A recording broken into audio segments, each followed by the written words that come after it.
Σε αυτό το βίντεο tutorial βλέπουμε πως μπορούμε να φτιάξουμε μια απλή σελίδα HTML. Για να φτιάξουμε μια απλή σελίδα HTML θέλουμε ένα απλό επεξεργαστή κειμένου. Αρχικά φτιάχνουμε ένα απλό αρχείο κειμένου και το μετατρέπουμε σε αρχείο HTML.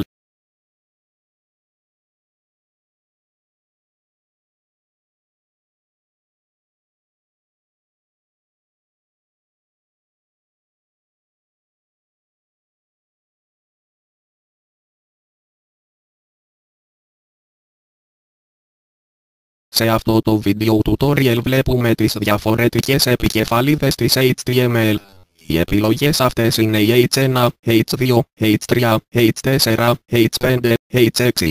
Καθώς προχωράμε από το H1 προς το H2 μειώνεται το μέγεθος γραμματοσυράς.